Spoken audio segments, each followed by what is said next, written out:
Hey guys, in this video I'm going to show you how to use the Audio-Technica AT-LP120 turntable.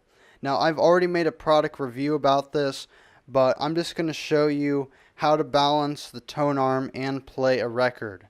So I'm just going to restart this with my turntable to show you guys how this works. So you want to set the anti-skate to 0 when you're balancing your tone arm. So let me zoom in so you could see the anti-skate a little bit more. You want to move the anti-skate ring all the way to 0. Alright, so now it's at 0. Alright, so here's the counterweight at the end. So you're going to want to move this counterweight almost all the way at the end of your tone arm, as you can see here. And what you want to do is you want to unlatch the tone arm so that it floats freely. So if I move this over here, you could see that it is floating above the record. And I don't need to touch it, it's just floating upwards no matter what.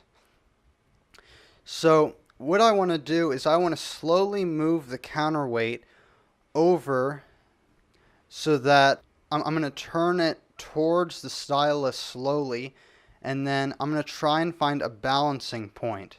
So this may take a long time, maybe half an hour.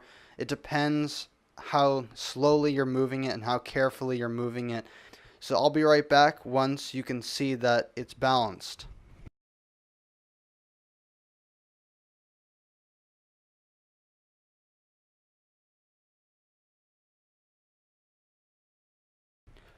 Okay, so I've now balanced the tone arm, and you can tell because when I move this tone arm to the platter, I'm just going to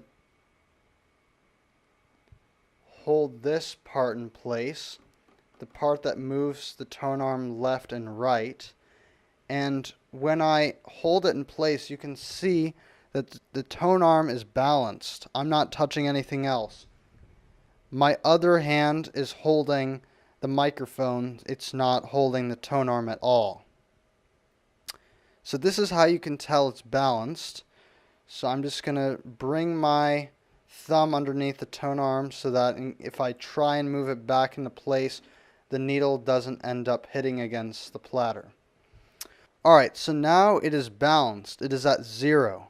And now I know that this little, where the counterweight is at right now, it's at 0 grams. And the anti-skate is 0. So now what I need to do is I need to go back and check out the tracking force that's recommended, and then apply that recommended tracking force to the counterweight. Alright, so now that you've balanced your tone arm, since it's at 0, you want to move this black wheel. You want to line the 0 on the wheel with the line on the tone arm. So you probably can see it right now that it's lined up. So I'm just going to turn the counterweight to the recommended tracking force.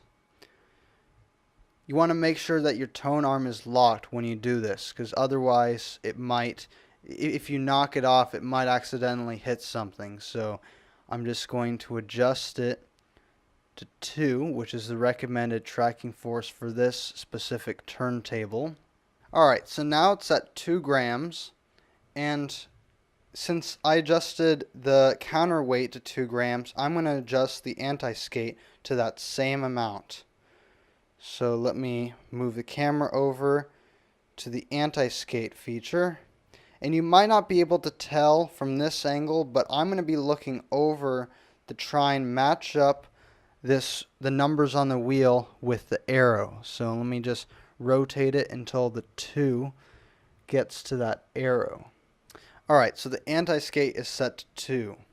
So now we have properly set up our tone arm.